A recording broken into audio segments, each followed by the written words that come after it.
তো গাইস, তো তোমরা কেমন আছো? তো আমি ফাইনালি অনেক দিন পর একটা নতুন ব্লগ এনে তোমাদের কাছে হাজির হলাম। আর হ্যাঁ, ঘড়িতে বাজে 6টা 25। তো আমি এখন থেকে ভিডিওটা শুরু করছি। আর হ্যাঁ, আমি অনেকদিন ভিডিও করতে পারিনি। আমরা কখনো কখনো যেটা ভাবি সেটা কখনো কখনো হয়ে ওঠে না। যাই হোক, দিদি দুদিন ধরে ঘরে নেই।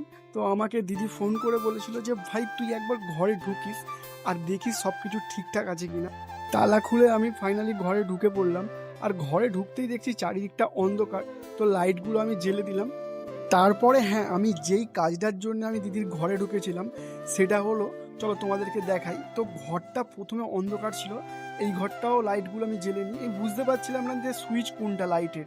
তো সব সুইচ মেরে দিচ্ছিলাম, যে কোনো একটা লাইট জ্বললেই হলো।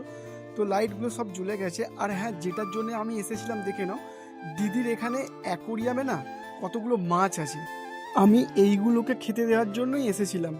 দিদি আমাকে বলেছিল ডিউটি যাওয়ার আগের দিনকে সে মাছকে খেতে দিয়েছিল। যাই হোক, ঘরে তালা মেরে আবার চলে আসি। আর এখানে দেখতে পাচ্ছি কাকু একটা কি করছে। প্রথমে তো ভাই আমি ভয় পেয়ে গিয়েছিলাম। যাই হোক, কাকুও অনেক দিন পর আমার ভিডিওতে এলো।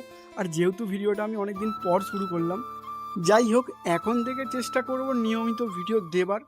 আর আমি এখানে নিয়ে নিয়েছিলাম একটা জায়গায় চা আর কফি। আজকে ভাবছিলাম কাকু যেটা তুলবে আমি সেটাই খাবো। তো যখন আমি কাকুকে বললি কাকু তুমি যে কোনো একটা বাছো, তো কাকু বাছে চাটা। আর আমি অনেক দিন হলো যে চা খাওয়া ছেড়ে দিয়েছি। চা তো খাই না, কিন্তু সত্যি বলতে চিনি ছাড়া কফিটা বেশ আমার ভালোই লাগে। একটা আলাদা এনার্জি পাই। আর ওটা খেয়ে খেয়ে এমন অভ্যাস হয়ে গেছে যে আর কিছুই ভালো লাগে না। যাই হোক, কাকু যেহেতু চাটা চুজ করেছে, চা তো খেতেই হবে। আর অনেক দিন পর চাটা খেলাম, বেশ ভালোই লাগলো। চায়ের তো একই টেস্ট, তো চা তো চাই হয়। যাই হোক, কাকু বলছিল আমাকে চায়ের রিভিউটা দিতে। আমি চায়ের কি রিভিউ দেবো ভাই? হ্যাঁ, এটা বলতে পারি আমি চা খাওয়া ছেড়ে দিয়েছি। তো যখন চাটা খাই একটু মিষ্টিটা বেশিই লাগছিল। যাই হোক, তারপরে আমি চলে এলাম অফিসে। অফিসে কিছু একটু কাজ পেন্ডিং ছিল, সেগুলো আমাকে তাড়াতাড়ি করতে হবে, কারণ ওয়েদার কন্ডিশন খুবই খারাপ ছিল, যখন খুশি কারেন্ট যেতে পারতো। যাই হোক, আমি কাজটা তাড়াতাড়ি কমপ্লিট করে অফিস বন্ধ করার আগে, যেহেতু আমি প্রতিদিন ঠাকুরকে ধূপ দিয়ে বন্ধ করি, যাই হোক ধূপ তো পেয়েছি, কিন্তু দেশলাই ভাই শেষ হয়ে গিয়েছিল। ঝট করে কাকুর দোকান থেকে নিয়ে চলে আসি দেশলাই।